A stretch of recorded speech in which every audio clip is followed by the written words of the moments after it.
Hello, thank you for joining me on Humanities Radio. I'm Janet Cunningham with the University of Utah College of Humanities, and today we're continuing our celebration of National Humor Month by discussing the original comedians, clowns.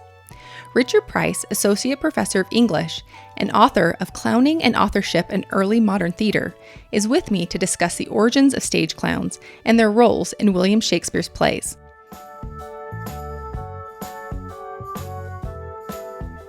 So let's just begin with, when were clowns first introduced in theater? So the super short answer to that question is since forever, like they've been there since the beginning. But we should probably back up. It might be helpful to begin by clarifying some terminology, what we mean by theater and what we mean by clowns. I teach and research early modern English theater, the drama of the English Renaissance, most associated with, but not limited to, Shakespeare and his London contemporaries. Obviously, theater is much older than that, dating back thousands of years across a wide range of cultures, and each theatrical tradition had its own modes of comedy. Within each of those, they must have also had clowns. We don't know much about particular actors in ancient Greek theater, for example, but we know that the plays of Aristophanes were extremely vulgar and explicit, featuring lots of scatological humor and sexual innuendo and lampoons of public figures. So the comedians who staged them must have specialized in things like impersonation, slapstick, crowd work, which are a very clown-specific set of skills. So that brings us to our second definition, which is probably the more pertinent one. What's a clown? This term has generated some confusion because it's much more commonly used to refer to characters in plays than to performers. Even when experts in early modern literature hear the phrase Shakespeare's clowns, they think of a specific character type in Shakespeare's plays, namely low class, dim-witted, clumsy, unsophisticated, constantly misinterpreting things, simple in their tastes and very large in their appetites, both culinary and sexual. The word clown in the period, in fact, literally meant rustic, someone from the countryside rather than the city, sort of good-natured and well-intentioned, but clueless. So if you think about the Pixar movie Cars, the character of Mater, voiced by Larry the Cable Guy, is kind of a classic clown, right down to the stereotype accent. So these characters, often cast as mischievous servants or bumbling oafs, were like a stock type in early modern theater. They derived from similar types in Roman drama, and they were very useful for the kind of plotting that these plays required, as well as for the kind of culturally unifying work that early modern theater as a whole was concerned with. But there is a different, narrower sense of the word clown as well, that refers not just to the character, but to the kind of performers who specialized in these parts. Playing companies, almost as a rule, employed among their several comedians a kind of comedian-in-chief, a single player called the clown of the company. And here they were not marginal figures. These were core members of and shareholders in the company. They were named in the company's charter. They were often the ones who were recorded as taking payment for court performances, so really central, visible personalities in the organization. They were like the face of the company. If you were a serious troupe, you needed a clown. Early modern English theater before Shakespeare, in fact, was mostly clowns. In the early 1580s, just a few years after dedicated playhouses started being built in London, but well before Shakespeare came on the scene, Queen Elizabeth I decided to cherry pick the best members of all the active companies at the time to form like a kind of super company under her own patronage, the Queen's Men. And half the actors they selected were clowns. By far the most famous among them was a man named Richard Tarleton, or Dick Tarleton, who was like an absolute superstar. He was easily more famous than any tragic leading actor would be in later generations. He was certainly more famous than Shakespeare himself was. Back then, much as it is in movies today, hardly anybody knew or cared who wrote a play. They weren't especially even conscious of plays as written things, but they knew who the actors were, and the clowns were the star actors. They were the first real celebrities. So even though we think of their roles in plays as relatively minor and confined to the subplot, we know that their parts were always parts for one, so that the clown was never used to double other parts in the play. That actor was reserved solely for that role. And that's very unusual. This was a theater that doubled actors in different roles a lot. This tells us both that what clowns did in performance was very important, and that they must have been doing a lot more than the surviving texts of those plays capture. So what was their specific purpose within the play? Well, okay, here's where things get kind of trippy. And this kind of follows from what I was just saying. Plays for us exist principally as books, because that's how we encounter them. We tend to think of the experience of early modern theater as unfolding like a book does. When you pick up a volume of Shakespeare's collected plays and you turn to the first page of Romeo and Juliet, if you try to imagine what it was like to watch that play being performed live back when it first premiered, you picture an audience congregated in a big open-air amphitheater, and they all, fall into a hush. They all fall quiet, and then out walks the chorus on stage, who launches into his prologue, two households, both alike in dignity, and so forth.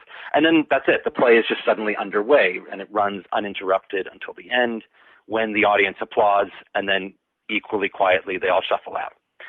If you remember the film Shakespeare in Love from, 20, 25 years ago, that's sort of how Elizabethan theater is depicted. And that's not at all what it was like.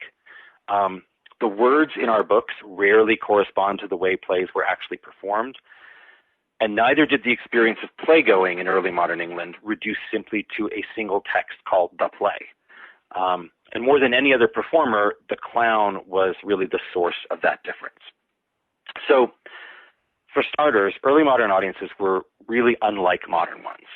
They were drawn from a mix of occupations and social classes, ages, genders, backgrounds, levels of education, for whom commercial theater was like a relatively novel and experimental institution. Going to the theater was not the bourgeois activity that it is for us today, where you dress up like in your church clothes and you sit quietly in the dark, and God forbid you forget to silence your cell phone. That's mortifying. Like, these were open air amphitheaters where shows started at 2 p.m. in broad daylight. So the audience was very much a part of the show. And indeed, for some, it was the show. People came to see and to be seen and to make their voices heard. They were loud. They were opinionated. They were given to much freer norms of audience participation than we are. If they didn't like something, they booed and hissed, and they threw nuts or apples at the stage. It's still strange to realize that theater, like now as then, sells you concessions that can be weaponized against it. They're like, here, we're going to put these hard objects in your hands to hurl at us. And if audiences did like something, they might burst spontaneously into applause in the middle of a scene or a speech, or laugh uproariously, or call out an appreciative response, or demand that something be performed again. In other words, either way, they were like compulsively given to derailing the performance. The idea of theater as something that you sat through and passively consumed was totally foreign to them. After all, a large segment of them weren't sitting, right? They were standing at the lip of the stage. This is the group called the Groundlings, standing on the ground of the theater. They were on their feet the whole time, so they were working no less than the actors were. And in a very fundamental sense, they saw theater as a collective experience, something that they, along with the actors, were collectively producing. So that's a lot of energy to contain. And if you're the playing company, it almost certainly means that the play is never going to go exactly according to plan.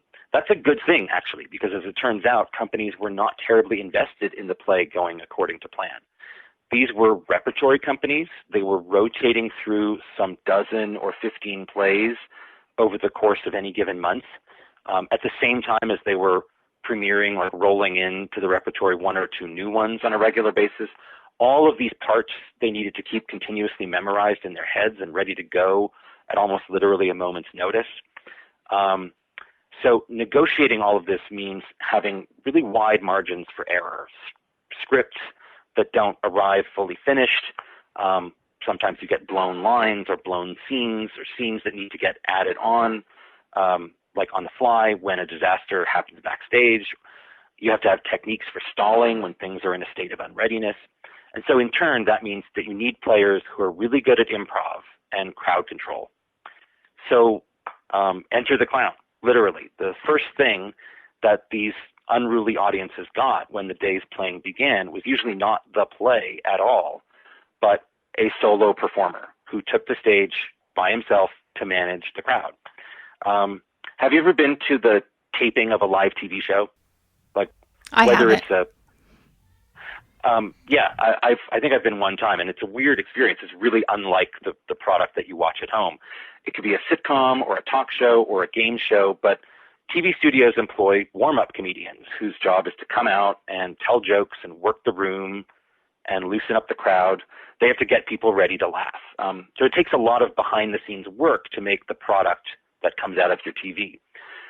The early modern stage clown did essentially the same, except he wasn't just warming the audience up. As we've seen, they've already arrived warm. His job was also to settle them down. If a crowd was too headstrong or too insistent on being heard and recognized, they're going to constantly disrupt the performance. So in a sense, it became the clown's job to absorb all that energy and harassment himself, to keep it from invading the play. So most of his interactions with the audience are structured as games, in which the audience tries to get the better of him and he tries to get the better of them. Most of the time, he won, although, of course, we tend to hear mostly about the performers who were good at this. There must have been many who sucked and who got hounded off stage that didn't last in the business. So think about it again, like in a modern analogy, as the contest between a stand-up comedian and a heckler. If you've ever been in a club where that happens, where a heckler starts talking, you can immediately feel like there's a heightened sense of tension and anxiety. Everybody's holding their breath to see if the comic can withstand the abuse and put the heckler in their place. In fact, it's worth thinking about why that scenario still happens all the time today. It doesn't make any sense. People are paying money to go to the club and just hear themselves. Why? So the same impulse is still being activated upon. So in the process, the stage clown is teaching the audience something really fundamental and profound about how theater works, namely that this is work, not just anybody can stand up here and do this. So gradually through figures like the clown, whose routines were almost always improvised and were never recorded as part of the text of any play, audiences are starting to learn that they don't make theater, that actors and playwrights do, that plays have scripts and that performances are supposed to stick to those scripts, that what we're doing up here is producing a product, a commodity. So ironically, clowns were teaching audiences how to be audiences and consumers, all under the guise of just making them laugh. What were some of the tactics that they used? You had mentioned that there, was kind of this game between the audience and the clowns. What were some of their tactics? And not just to, make people laugh, maybe to make them calm down. Yeah, it sort of covers the gamut. There's a really wide range of genres. Different clowns developed their own styles and their own shticks that became kind of their trademarks. Which playhouse you frequented was a big part of your identity as a playgoer, and that choice depended in turn on which individual clowns you liked and had an affinity for. But we can survey some of the different genres of performance that these comedians innovated by kind of mapping them onto the structure of the theatrical event. And think about the clowns as kind of presiding over that whole event like a master of ceremonies, like an MC. They would appear at the beginning, before the play. They would pop up at various points in the middle to kind of give you something extra and see how you're doing during the play. And then they would take over the stage once more at the end after the play was over. So few of these genres really had their own names. People just kind of describe what the clown did as if it needed no explanation because they weren't aware that they were talking to posterity when they wrote this down. That guy I mentioned, Dick Tarleton, was responsible for inventing a lot of them. He was reputedly really homely and had a large bulbous nose, and he used to open the show with a little bit that was predicated on how instantly recognizable he was and how eager fans were to see him. So there was no front curtain to the stage back then, the way that we have now with the proscenium arch stage. It was a bare thrust stage, but at the back of the stage, there was this little recessed area called the discovery space, where a small curtain was hung to conceal a door that led to the tiring house. So you could use it to sneak items on stage. You could dramatically discover things. That's why it was called the discovery space, like, pulling aside the arras to show the body of Polonius after Hamlet stabs him for eavesdropping. So Tarleton would poke only his nose through that curtain. And then somebody in the audience would catch sight of it and point, but look, he's here. And then gradually more and more of his body he would expose, and people would point and squeal in delight that he was about to make his first appearance. This little comic striptease became sort of a clown tradition, and we hear about other stage clowns still doing it 60 years later.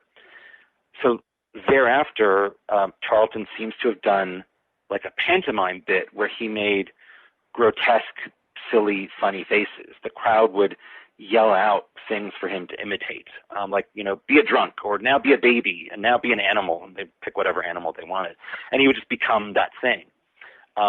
Again, they're like imitators. Years later, a clown called Thomas Green did such a convincing imitation of a baboon that it genuinely freaked people out. There's really little narrative to build on here. In order to make this funny, you have to be a really gifted mimic and also able to find inspiration in anything to make it a kind of a story. So picture somebody rubber-faced like Jim Carrey and also extremely volatile and high energy like Robin Williams, but combined all in a single package. So throughout this, the clown remains something that the crowd wants to control and that also eludes their control. They don't ever fully have control over him, and that's kind of the tantalizing aspect of it. The prelude that best exemplifies this was something called themes, which was also created by Tarleton.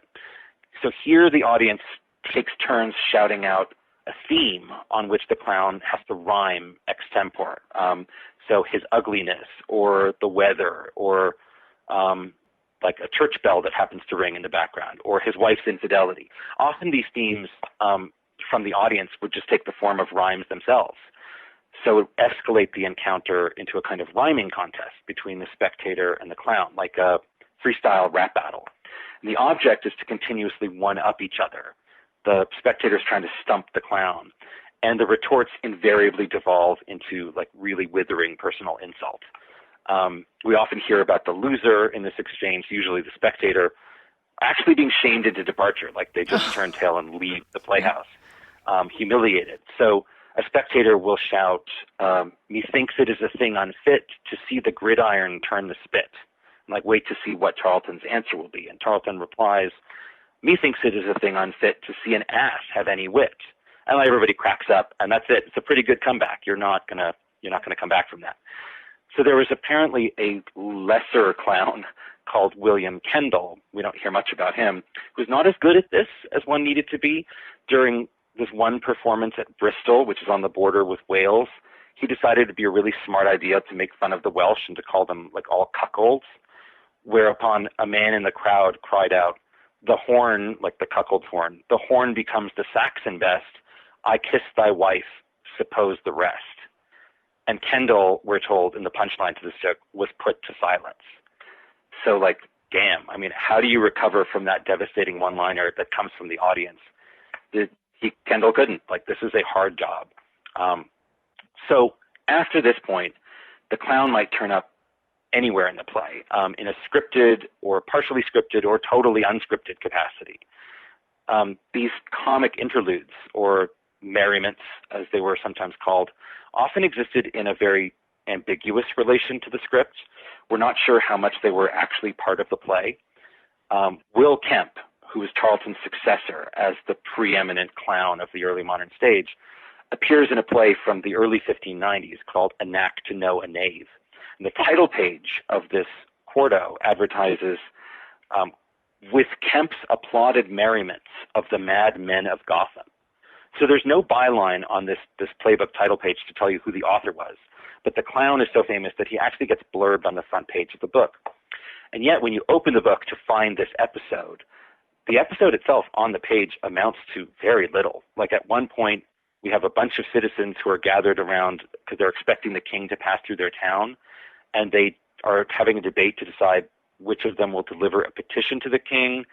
And when the king finally arrives, one of them says, "Sir, here's our petition." And the petition just asks permission for them to brew ale 3 times a week. And the king is like, "Sure, fine, whatever." And they all disperse. And that's it. That's the end of the scene. Like, that's what gets advertised on the title page. How did this deserve big neon lights on the title page?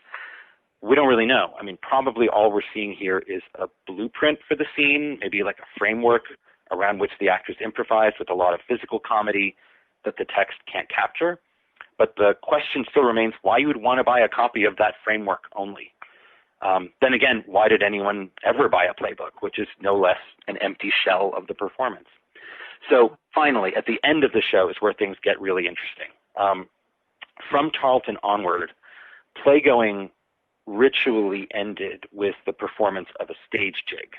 And today the word jig means just a little informal dance, but this was a whole dramatic afterpiece with characters, a plot, dancing, singing, and the clown takes the lead role. This was sort of an obligatory thing, no matter whether the day's play happened to be a comedy or a tragedy. You got a jig at the end. You may have just watched Romeo and Juliet die, and everyone is in tears. Mm-hmm. And now Will Kemp comes out playing an apprentice who's trying to prevent his master from finding out that he's having sex with the master's wife. And they chase each other around, and somebody gets a bucket over their head and kicked in the rear end. Audiences loved the stuff. They loved jigs. For some people, it was more of an event than the play itself. We're told that they would rush the playhouse doors at the end of the play because now you no longer needed to buy a ticket to enter. And the atmosphere during the jig was so raucous and, like, for lack of a better word, orgasmic, that it gets described as a kind of whirlwind or cacophony or a mosh pit. This one observer says, the stinkards, that's his term for the audience, the stinkards speaking all things, but no man understanding anything. That's a really terrifying prospect if you're a city alderman. Jigs activate the most destructive potential of theater to degenerate into a full-blown riot. And in 1612, they were briefly abolished. They tried to just abolish jigs, and everybody pretty much ignored that ban. Kemp was especially beloved for his jigs, many of which he published. For a time in the 1590s, he had more titles in print under his own name than William Shakespeare did. So we really need to think about the clown as like a rival to the playwright. We hear about playgoers spilling out into the streets after a performance, chanting Kemp's jig. And now the amazing thing is that none of this stuff is in any playbook ever. Like if you open up Shakespeare's plays or any other playwright's plays, you get no sense that these events are happening in the periphery of the play. It's just act 1, scene 1 until the end. And it's much more of a variety show. So speaking a little bit of Shakespeare, how did Shakespeare change the role of the stage clown? And how were they different than the pre-Shakespearean clown? That's a good question. This is a complicated story, Shakespeare's relationship to all of it. So Shakespeare's, are you surprised to hear that it's a complicated story? No. Shakespeare's capacity to change what the stage clown did was by definition limited because his influence is confined to how he writes the clown's dramatic role in the play. That's his part. So to be clear to listeners, we're switching now from talking about what the clown does outside the play back to what he does inside, where we can observe it, where we can see it in the text. But you've asked a really good question that will eventually lead us back outside again. So Shakespeare, as he always seems to do, occupies a unique place within the early modern theatrical ecosystem. On the one hand, he was unusually permissive with and trusting of the clowns in his company. But on the other hand, he also seems to have invaded their territory in really sneaky ways. To appreciate this, we have to create a context around him. We have to compare him to how other playwrights of the period wrote for their clowns. So for the sake of illustration, at one end of the spectrum, you have somebody like Christopher Marlowe, who wrote just 5 or so years before Shakespeare's career began, and whose plays feel very much like the product of a different era, a different decade. Remember that during the 1580s, clowns were still kind of the kings of the stage. unlike Shakespeare, Marlowe was a freelance writer. He was unattached to any specific company. He didn't have personal working relationships with most of the actors. And in some of his plays, it seems like he just lets them do whatever they want. He doesn't care. So, for example, in Dr. Faustus, a play about a scholar who sells his soul to the devil, there are whole scenes that consist of nothing but clowns goofing around. Faustus's servant, Wagner, gets a hold of his conjuring book, and he threatens to use it on some guy named Robin. We don't even know who Robin is. He's just like this dude. He threatens to use it on some guy named Robin unless Robin becomes the servant's servant in turn. And after some bad puns and jokes about food and sex, Robin ends up getting chased off stage by devils. In another scene, now Robin and his friend Rafe have the book, and they use it to get out of paying their tavern bill. So we just get this sort of Russian doll sequence of like increasing like parodies of the main action with these peasant clown characters. These scenes feel like vehicles for open-ended improvisation, and they probably were. Dr. Faustus exists in two distinct texts that were printed a number of years apart. And in the later one, not only are the clown scenes different, they're also longer, as if stuff that the comedians came up with in performance during the intervening years eventually migrated into the permanent text.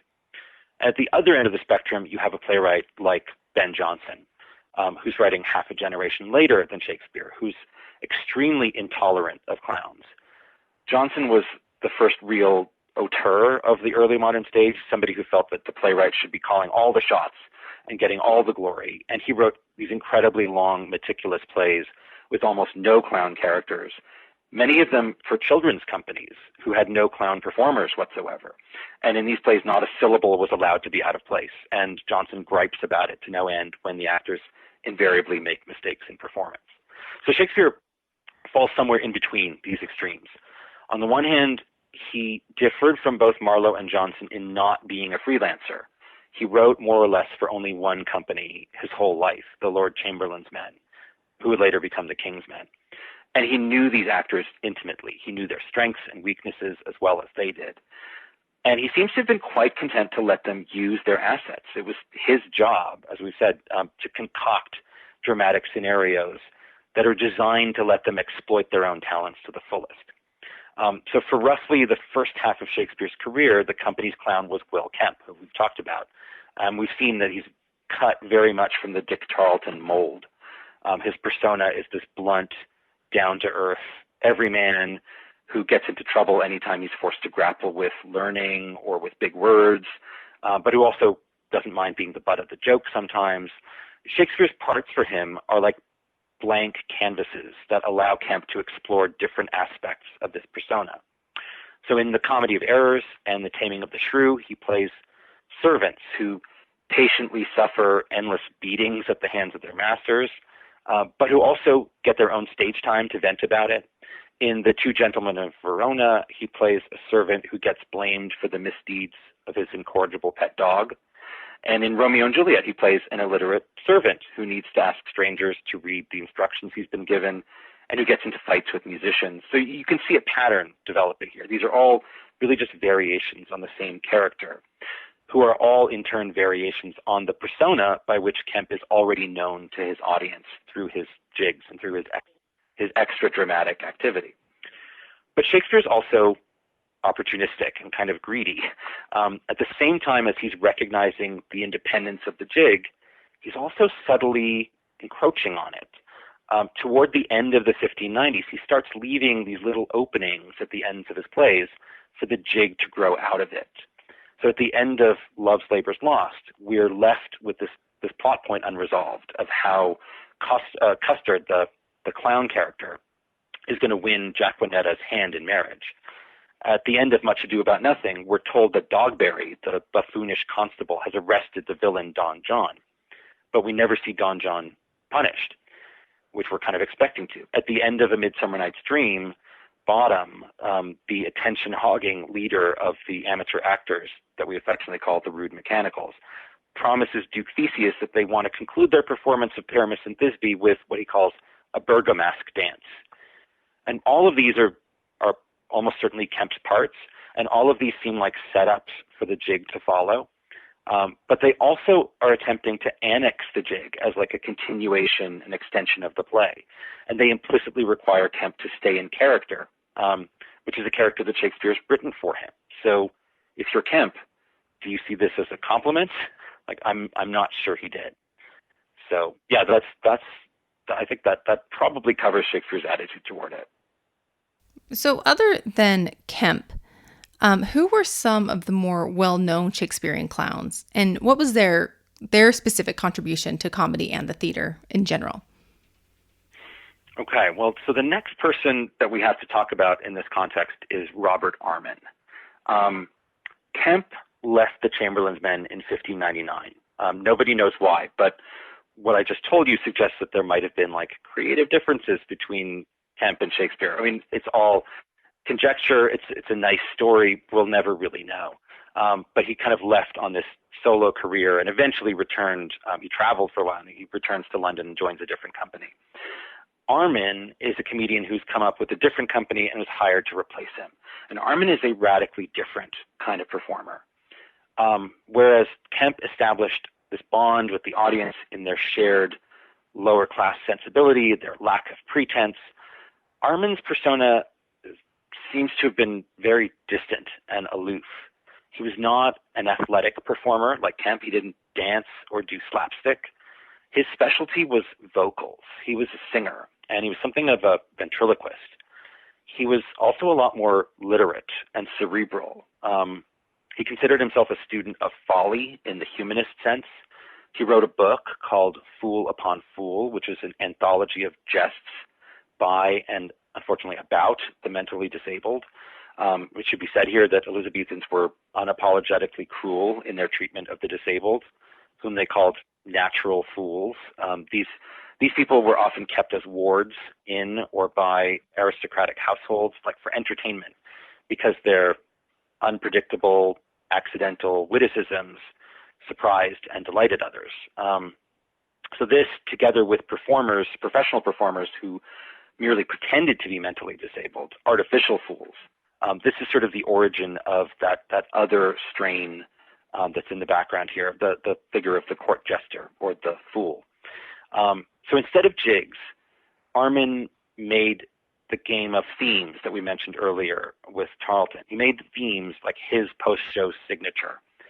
And he used it to showcase both his vocal talents and this new weird comic persona.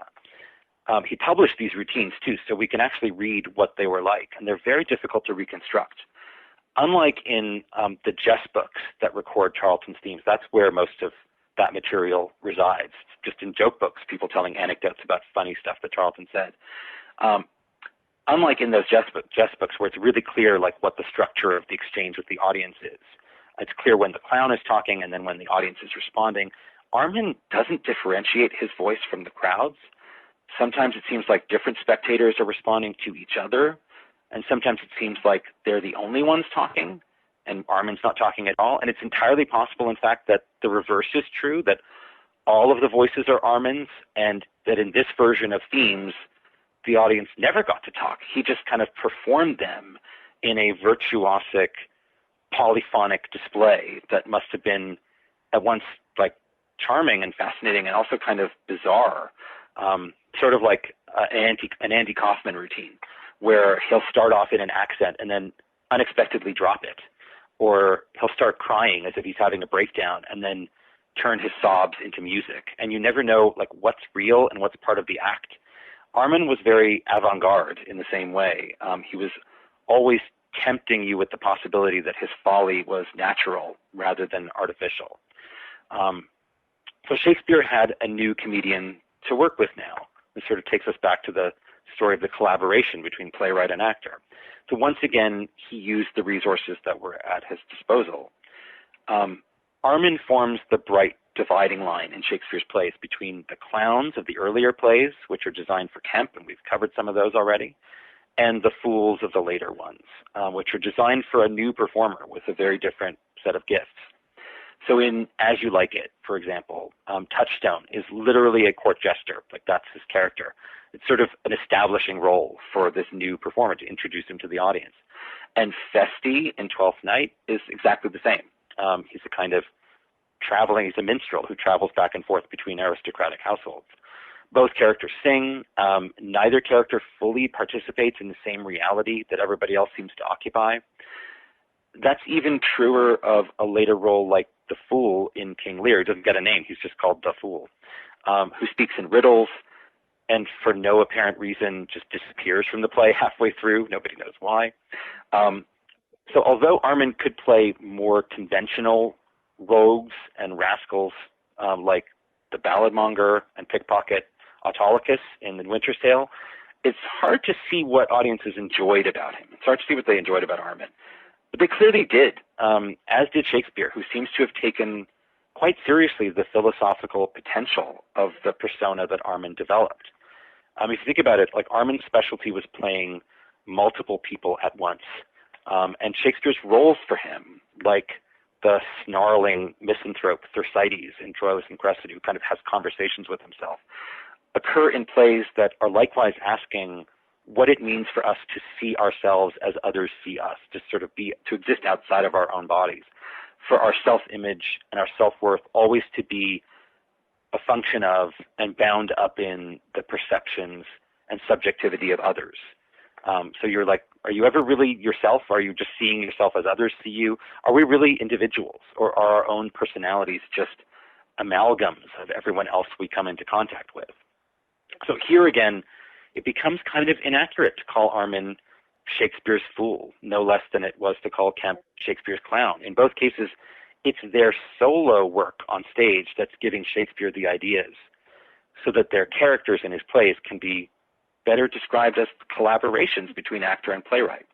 So again, a different way of phrasing it, what happens inside the play is always on some level in dialogue with and like an extension of what's happening outside it in the parts of the performance that we can't see because our texts don't document it.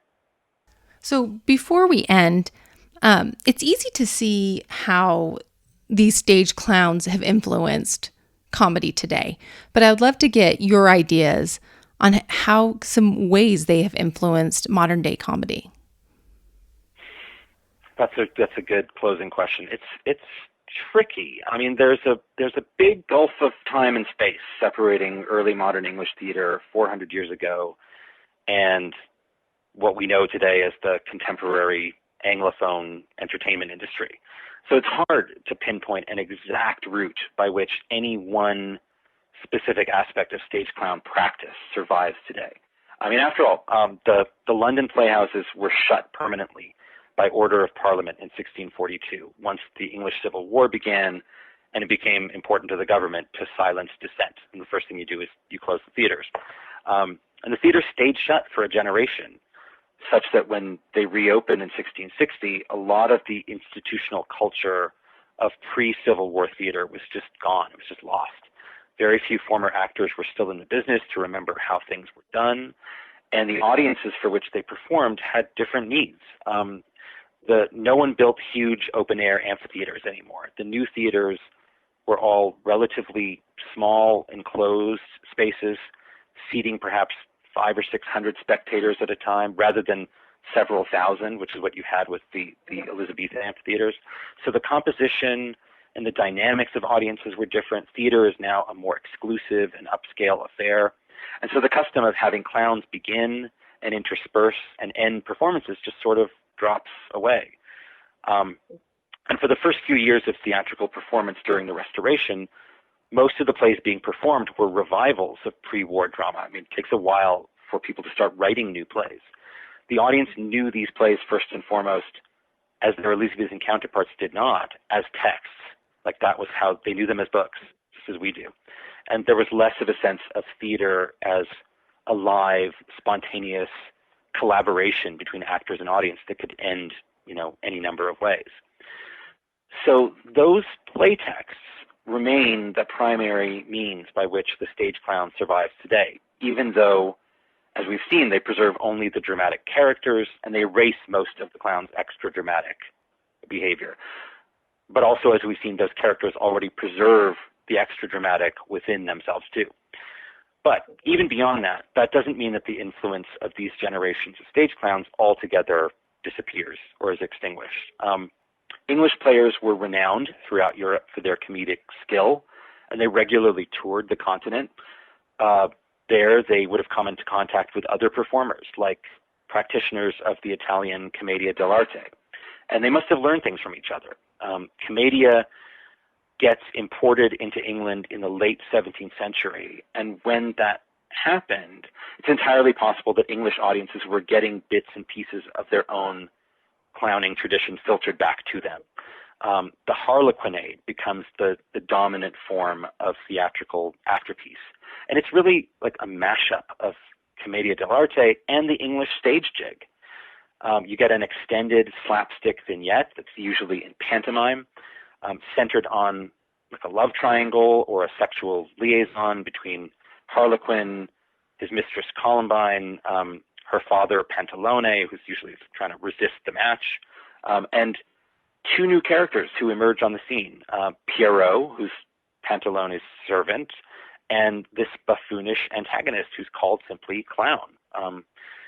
From these two characters, it's kind of a straight line from Pierrot and Clown. It's kind of a straight line to the two 19th century types of like the mean, scary circus clown and the sad, crying clown that most people still picture today when you say the word clown. As embodied by Shakespeare's characters, clowns are, of course, very much still alive. They still provide the template for the clown characters that we enjoy in like the sitcom formula. Cosmo Kramer from Seinfeld, right? He's the hipster doofus who's always kind of crashing into Jerry's apartment to the cheers of the studio audience, like exactly the same as when Tarleton enters, tripping over stuff and mooching food, doing socially inappropriate things, and he seems to exist in a different reality from everybody else. He's like a textbook Elizabethan stage clown. But the essence of stage clowning, of course, the solo performer standing up, telling jokes, inviting talkback from the crowd, taking the stage and trying to defend it, persists through more of a process of convergent evolution, just by virtue of the universality of comedy itself. That from generation to generation, it's kind of the same thing. We've rediscovered that art form, I think, in the 20th century. It's a distinctly American one. It's stand-up comedy.